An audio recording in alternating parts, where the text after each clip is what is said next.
Assalamualaikum warahmatullahi wabarakatuh.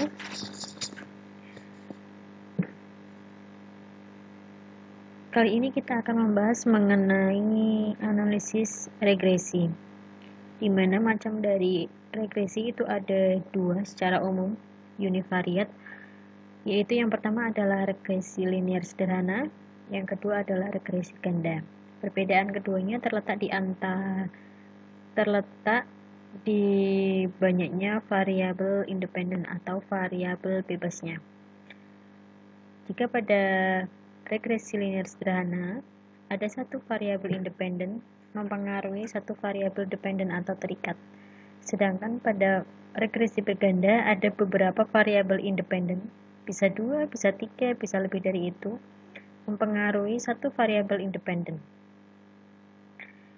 Kali ini kita akan membahas dulu yang regresi linear sederhana ya. Jadi satu variabel independen mempengaruhi satu variabel dependen. Contoh kasusnya seperti ini. Pengaruh kemandirian belajar anak terhadap kemampuan membaca siswa TK Pertiwi. Jadi variabel independen atau variabel bebasnya yaitu kemandirian, sedangkan variabel bebasnya yaitu kemampuan membaca. Dua-duanya datanya adalah data interval. Coba kalian perhatikan. Yang pertama ada variabel kemandirian, yang kedua ada variabel kemampuan membaca. Tentunya kita harus menyusun variabel ini di SPSS dulu di bagian variabel view. Kita buka tab baru dulu.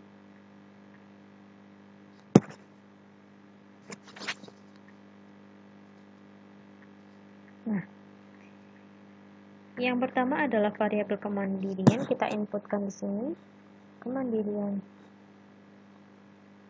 Dan yang kedua adalah variabel kemampuan membaca.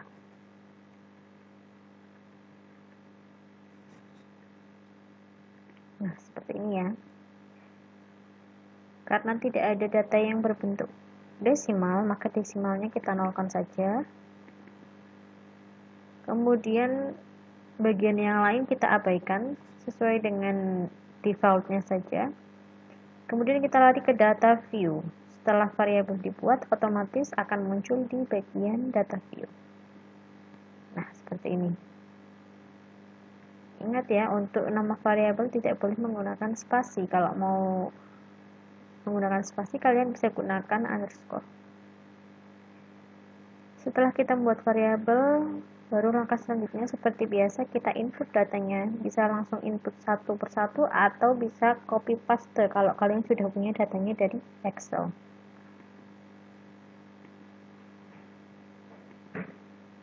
Jadi mana ya? Oh ini.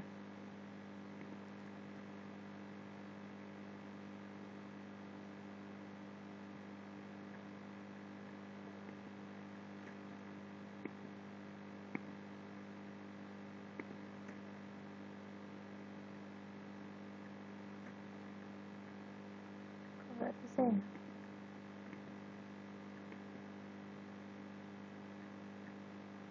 Copy.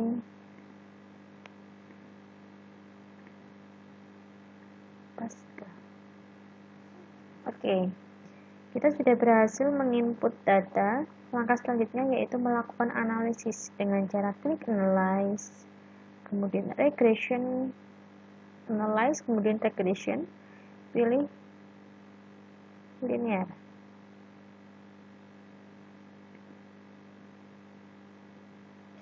Kemudian ada dua kotak dialog. Yang pertama yaitu bagian variabel dependent dan yang kedua yaitu variabel independent.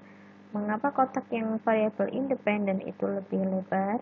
Dikarenakan ini bisa digunakan space untuk variabel lebih dari satu atau jika kalian menggunakan regresi berganda. Jadi yang kemampuan membaca masuk ke dependen atau variabel terikatnya, kemandiriannya masuk ke variabel bebas. Abaikan klik yang lain, kita klik OK. Maka akan muncul hasil seperti ini. Nah, hasil output dari regresi di SPSS itu ada 3 tabel. Yang pertama yaitu tabel yang menggambarkan tentang koefisien korelasinya. Yang kedua yaitu tabel ANOVA berupa hasil atau keputusan uji regresinya.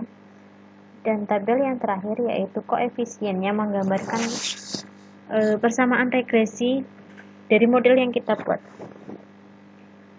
Yang pertama yaitu tabel model summary atau koefisien korelasi yang bisa terlihat dari nilai R ini.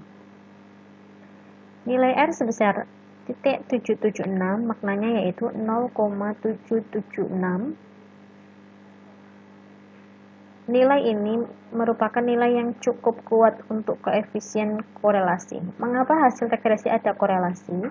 Karena setiap regresi sudah pasti korelasi. Kalau korelasi itu kan hubungan antara dua variabel. Kalau regresi itu juga hubungan antara dua variabel, tapi hubungan yang sebab akibat. Jadi sudah pasti siapa yang mempengaruhi siapa. Kalau dikorelasi kan masih kita belum tahu mana yang mempengaruhi mana, jadi masih sebatas hubungan dua arah. Kalau di regresi itu sudah hubungan satu arah. Kemandirian mempengaruhi kemampuan membaca sebesar 0,776. Kemudian nilai R square ini adalah kuadrat dari R. Kalau ini kita persenkan maka hasilnya 60,3%. Artinya bahwa variabel kemandirian itu mempengaruhi kemampuan membaca sebesar 60,3%. Sisanya yaitu 39,7% itu dipengaruhi oleh faktor yang lainnya. Yang berikutnya kita lihat di tabel ANOVA, kita cukup melihat nilai signifikansinya saja. Di sini adalah 0,000. Kita bandingkan dengan nilai 5% atau taraf signifikannya. Nilai 0,000 itu kan kurang dari 0,05 atau lebih kecil dari 0,05, maka dapat disimpulkan kesalahannya itu semakin kecil. Jadi hasil analisisnya bisa diterima atau signifikan. Artinya bahwa benar bahwa kemandirian belajar itu mempengaruhi kemampuan membaca siswa. Yang berikutnya yaitu bentuk persamaannya. Ini sudah dibahas di kelompok presentasi yang bentuknya persamaannya adalah Y sama dengan A plus BX. Maka A-nya itu adalah 25,953, B-nya adalah 0,657. Jadi persamaannya adalah Y sama dengan 25,953 ditambah 0,657X. Persamaan ini dapat digunakan untuk memprediksi. Jika kalian punya kemandirian atau X sebesar berapa, maka kemampuan membacanya bisa diprediksi sebesar nilai hasil dari perhitungan persamaan tadi. Itu untuk hasil output atau simpulan dari regresi linear sederhana. Kita cukupkan untuk bahasan ini. Terima kasih. Wassalamualaikum warahmatullahi wabarakatuh.